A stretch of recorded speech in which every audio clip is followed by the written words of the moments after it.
That volume. Aye. Welcome to a Celtic State of Mind. I just took Kevin Graham by surprise. Happy birthday, Kevin.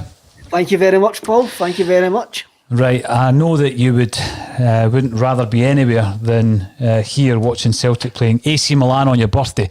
So we're at the San Siro, Kevin. It's a ground you visited yourself as a Celtic supporter previously. Yes, I was there the last 16 game when Kaká scored that fabulous goal to put us out in extra time. It was superb stadium, superb night.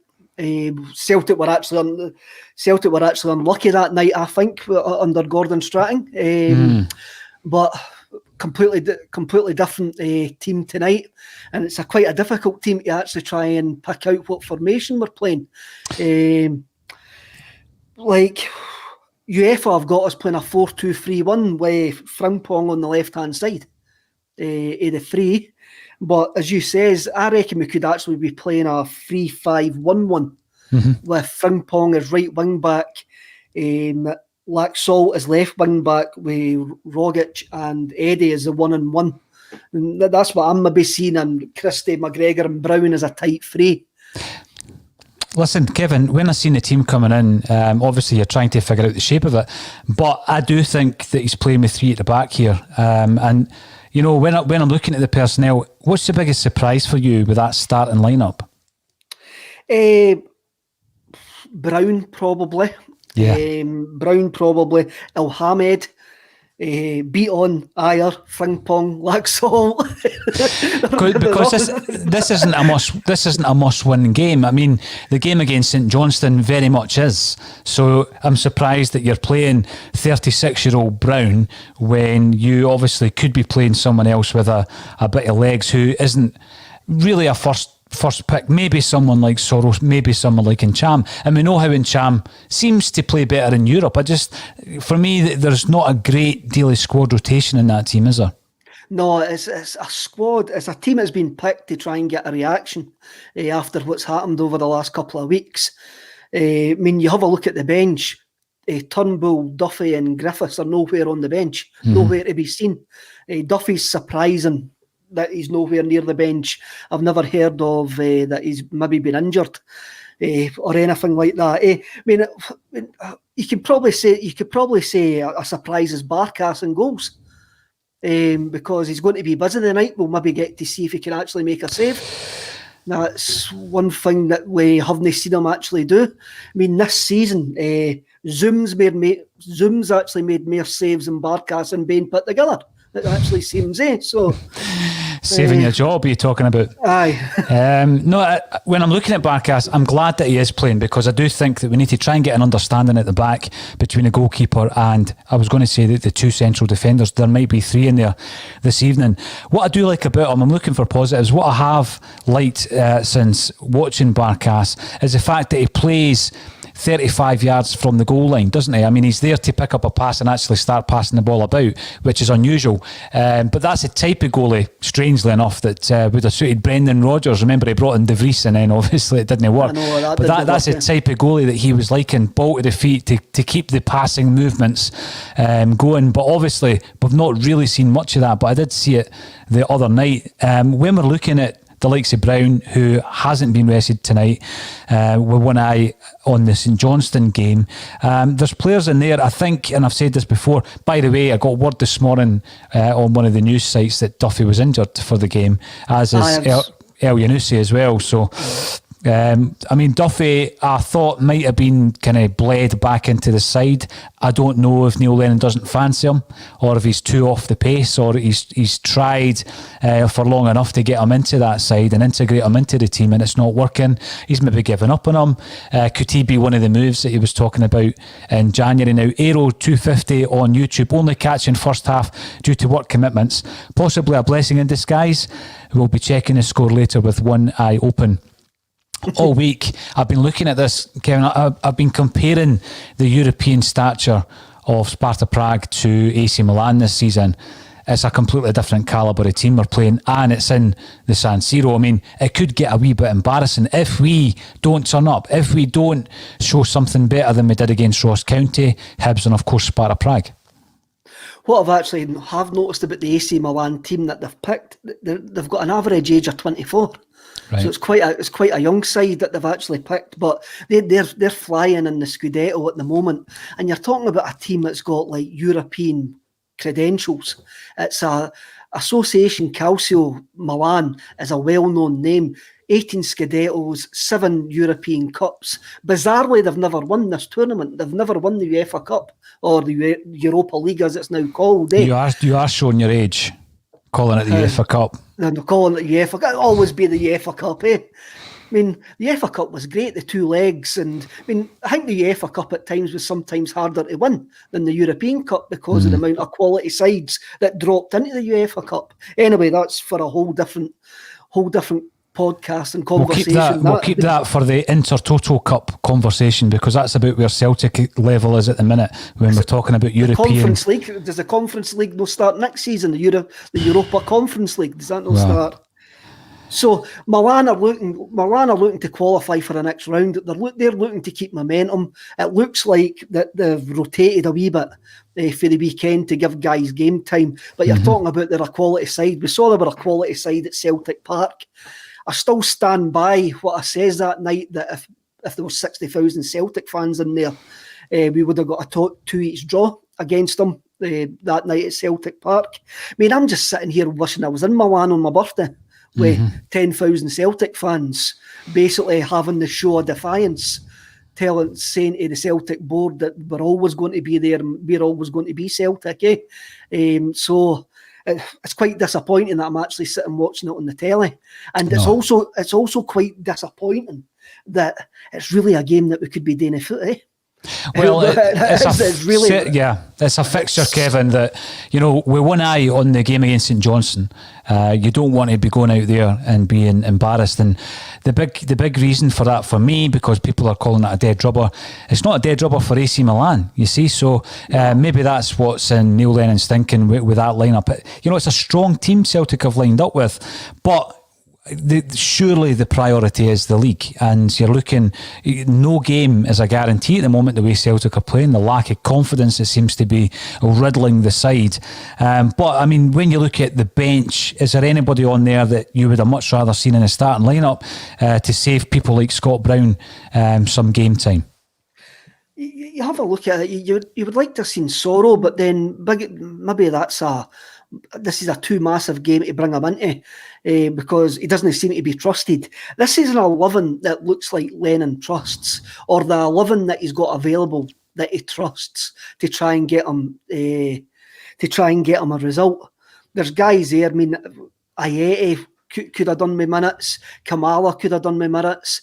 There's a whole load on the bench could have done me minutes. They could have done, but this is. It's a surprising team. It's a strong side, but then nothing surprises me anymore where we are this season. You could actually say that this is maybe a team picked out of desperation. Really. Yeah. No, I think so. They're not thinking beyond the next game. This has been a criticism that we've had now for some time. It's almost a game-by-game situation with Neil Lennon and the side at the moment. Now, loads of birthday messages coming in from some of our long-time viewers, which is great to see.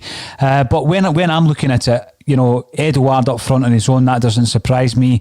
Rodgik's hot and cold. I've said before, and I stick by this, I certainly would never start with Rodgik, El Yunusi and Encham in the same side, because one of them's going to have a good game, the other two will be rotten because they're too inconsistent. But of course we've got Rodgik in there, the other two, one of them's on the bench and one is injured. The Brown McGregor axis in there, what's that going to give us tonight? Hopefully McGregor gets a much needed performance under his belt.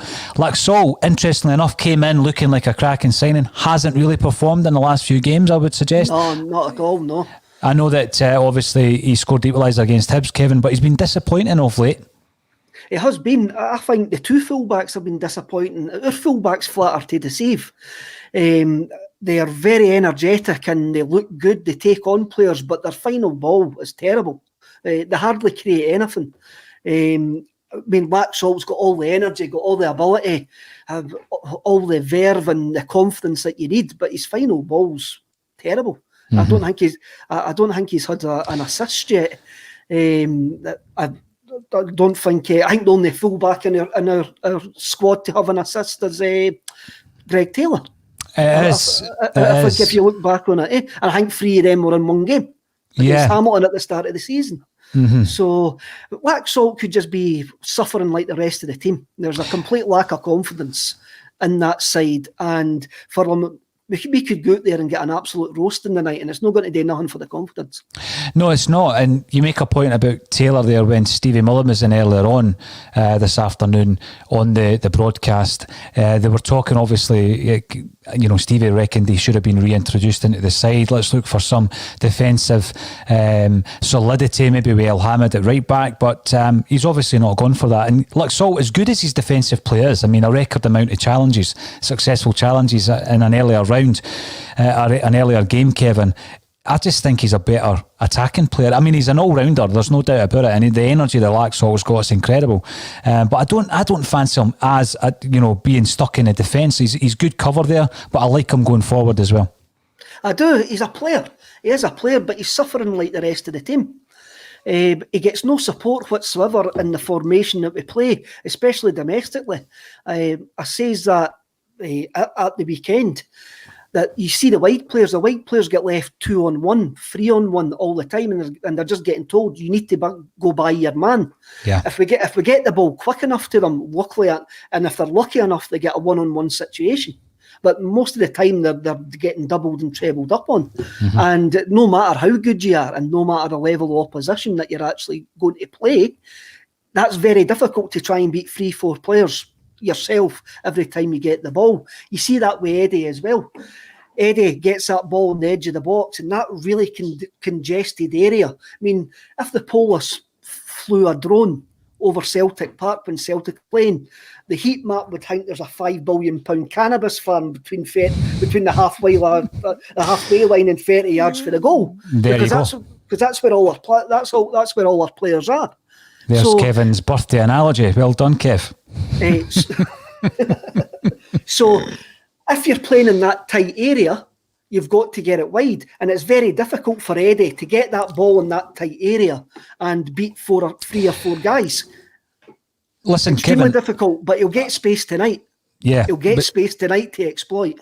You see the thing with the forward play, and again, I'm not a coach, I'm not a tactical genius or a specialist or an expert, but I have spoken this season to a lot of people who are involved in the game, looking for answers, looking for reasons why Celtic are underperforming. And some of the things are very basic. I was just speaking the other day there to someone who has experience with Dunfermline, Partick Thistle and St Johnstone, who was saying that the only striker we've got that picks up the ball facing the goal is Lee Griffiths. Now that sounds really basic, but it's true. When the ball drops at Ayeti or Edouard, generally they're bringing the ball down with 3 or 4 guys behind them with their back to the goal, Kevin. And the only guy that stretches the defence really at the moment is Lee Griffiths. But again, like you said at the very top of the show, he's completely missing from the squad, as is Turnbull. Now, I know that Turnbull obviously had incubation period, as it were, because of COVID. Is that still the case? Because if not, I'm very surprised he's not on that bench, and the likes of Henderson is. I heard you saying yesterday it was only 10 days. Was it 10 days? But then I think because he didn't have COVID, it might be 14. Right. So if it's 14, he might still be in the isolation period. But this is the type of game that he should have been in. Come on, let's not beat about the bush. He should have been in domestically. We've been struggling to create stuff and struggling for energy. He should have been in domestically, never mind in the European games. Is isolation the same as incubation? There's a question. Sean Marshall on YouTube, Ivan Toney played 15, scored 13. That's who we needed. Well, hindsight's a great thing, but what a season he's having. And obviously, what was his transfer fee? Was it 5 million we could have got him for? Was it more than that? I think it's 9 all in, but maybe that's just typical of our summer. We go to Peterborough and end up with Gavin Stratton. Oh, don't. Now, Sean06 on Twitter, what formation are playing? Good question. You just get a list of names and then it's guess the formation. That'll become clear, obviously, once we see the shape, hopefully, because we have been pretty shapeless, to be honest with you. But it is always a difficult one going into the game. Try to predict the lineup, try to predict the shape. And again, speaking to quite a few people with connections to Hibs, Kevin, this was a feature of Neil Lennon's time at Hibs when it started to go wrong. Different team selection every game, different shape every game, trying every possible permutation and very few of them working. Does that concern you? What's worse, a manager that's stubborn and keeps on doing the same thing time and time again, or a manager who starts doubting himself and starts changing things, formations, players? It makes no difference. I don't think there's much difference between the two of them. I'm just seeing on the comments there, they're saying it's a back four. So UEFA's probably got it right there, and Frimpong's going to be on the left-hand side, which is bizarre. It's another bizarre, because that's the shoving another player inside.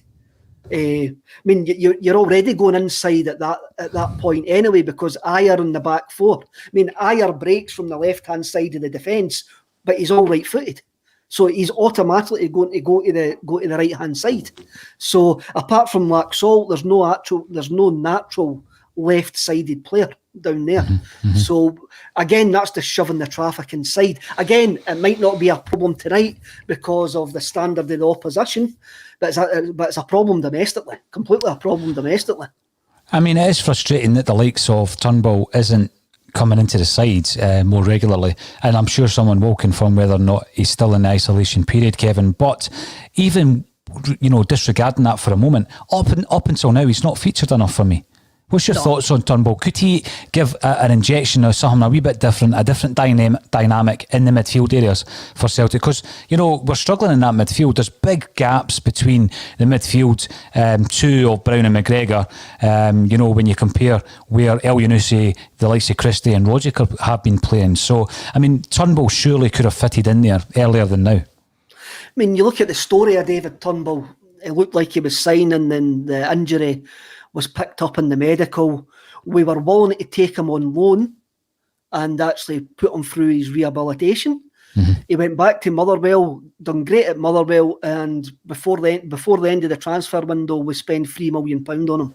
Now, that says to me that Neil Lennon wanted that guy really, really badly. Neil Lennon wanted that player. And why is he not playing them? So maybe did Neil Lennon not want that player? Was that a club signing? Was that done behind his back? I don't think so. I think Neil has been under pressure trying to get performances from the side, and he's maybe not willing or wanting to put that pressure on the young laddie, which I think he should. I think we need an absolute rocket for somewhere, a spark for somewhere, and a guy who is one of the top two young players in Scottish football could give us that spark. And I don't understand it. I really don't understand it. We chased the guy for long enough. We spent quite a bit of money on him up front. It's not like a staggered deal. I mean, it's £2.7 million up front, plus appearances, bonuses, stuff like that. And his lack of game time is utterly puzzling. It is puzzling. It's baffling. And I think Anne McGettigan makes a good point, as did Welshie Boy 1967, that Laxalt seems to have been dragged down to Brown and the rest level. I don't argue with that, by the way. I just think he came in like a whirlwind. He looked absolutely fantastic, both domestically and in Europe. And I felt kind of sorry for him, Kevin, because he wasn't winning any games. The baptism of fire that he got was basically for a losing side. He comes in for the Rangers game, for example. AC Milan, his parent club, performed well. And I'm hoping he can get back to some kind of level, because he's quite clearly a quality player. You're talking about a bit of spark. You want a bit of spark tonight also from the man who's going to be leading the line in Edouard. But there is a good question from Lenny210. What happened to Griffiths? We've been getting told a lot from the club over the last week or so, Kevin. Some of it you've got to take with a pinch of salt. That we're all together, that we must do better, that we know it's not good enough. That kind of stuff, it's almost, it's empty words for me, because there was a riot. A riot, There was a riot. Was there really? Was there really a riot? Exactly. So Lenny 210 brings up the question that a lot of people have been asking about Griffiths. We've been told that it's a calf injury or a thigh injury, and you just don't know what to believe now. No, you don't. It's been that. I mean, Griffiths went away with Scotland and got maybe 40 minutes over the 3 games with Scotland. Came on to take a penalty kick, and he's never been seen for us since, has he? No, he hasn't. No, he came on against. Did he come on? He came on against Hibs. So came on against Hibs and made a difference. He got 20 minutes. He got 20 minutes against Hibs. Then he's never been seen since. So, is he injured? What's going on? You can't believe anything it says about what the clubs say about Lee Griffiths anymore. Or if it is true, we've been told that many lies in the past, or that many mistruths, or given the smoke and mirrors treatment about Lee Griffiths so many times, it's very difficult for us to actually believe anything it says about him now. It definitely is now. Irish Hunter on YouTube. It shows James Forrest as a massive miss on the wing as we have no outlets wide. I think there are some players who could be utilised better wide, Kevin. I mean, that's one of the ways that in which we can break sides down, especially when they're playing with the packed defences. Can Frimpong or Laxalt not be utilised better wide? They're not getting the service in the right areas of the pitch. I thought that. I was looking at maybe different formations as I do in my sad little life when I try to write down different formations of the players that we got. And I was thinking about putting Frimpong and Laxalt as the wide players in a 4 in a 4 in the middle of the park. Then I just started thinking, I'm going, well, they didn't really create anything. I've never seen their final ball to be good enough to say they will change it in the final third. Frimpong, maybe. Laxalt seems to break to a certain area of the pitch and whip in deep crosses to somebody that's no there. There's never anybody there when he puts in the ball. Frimpong actually gets to the byline and crosses to folk that are no there either. So maybe Frimpong in a wide area would work better than Laxalt. But again, that would need worked on. And we don't seem to be doing anything on the training team ground. I mean, in the hostage video, Scott Brown actually says that they were sitting watching videos in the lounge. Magic. What videos were they watching? I haven't got a clue. Maybe it was the videos for the Invincible treble season and a recap of all the Christmas adverts that they've done and having a laugh at each other. Oh dear. Paul McKenzie, hope we don't pick up any serious injuries. Thought this was perfect chance to give Sorrell, Taylor, etc. some much needed game time. I am surprised at that, Kevin, because it strengthens the view that we are basically just playing from game to game. There's no, I'm not even talking about a long-term plan here. I'm just talking about planning for the rest of December. I mean, we're playing St Johnstone. We can't drop more points in the league, yet we're going out with apparently our strongest side. It's weird, Dave. I mean, you have... We were just talking about different formations there, and you could have Taylor and Laxalt, just as Robert P.R. Burkles actually says there. Yep. You could have both of them down the right-hand side, and it would give you defence and energy down that left-hand side. But he just doesn't seem to want to do it. I mean, he has changed formation from a 3 to a 4, but he's never went 4 in the middle of the park. There's always been the 2 pivots, 3 in front, or there's always been 2 up front or 3. There's never actually just went, right, let's go back to basics. And he's been talking about going back to basics for weeks. Mm-hmm. What is the back to basics? I mean, he says after the Ross County game, they've been defending set pieces that way for a number of years. I might need to look at changing it. Really?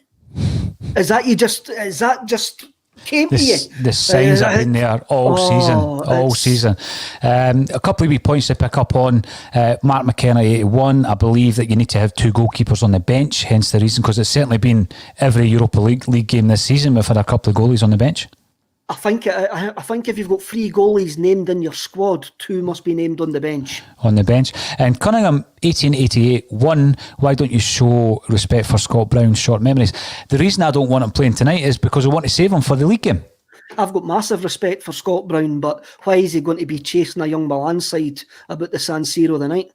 Exactly. I know there's a mental aspect of Celtic without Scott Brown, but why is he going to be chasing a young midfield about the San Siro tonight when basically it's a meaningless game, a nothing game? Now, Jay Hansen, welcome to the show. You're watching on YouTube. If you are watching on YouTube, make sure to subscribe. It's all free. This could be a trouncing. I'm coming to that point, Kevin, where I'm asking you for a prediction for tonight's game. Oh, hopefully we're still in it by half time. If we're still in it by half time, I'll give you a prediction at half time. What would be being in it, do you think? 1-0 down or nothing each. Nothing each. Now, McQueen 49er, when we start laughing at things, you know it's getting bad. It's true. It is true. When was the last time that we were laughing at ourselves? Was it back in the grim days of Tynecastle 3-1 in 1992? Yeah, probably.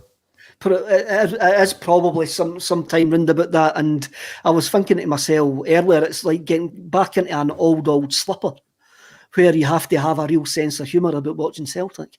But as I says, we're in a completely different position as us Celtic dads all go on about in the 1990s. We're in a complete and utter different position, but we're a minute for kick-off, so we need to go and watch the game. Jungle Lion, 4-0. Well, let's hope that we can keep it tighter than that. Everybody that's tuning in, please enjoy the game. We'll be back at half-time with Kevin Graham. Thanks.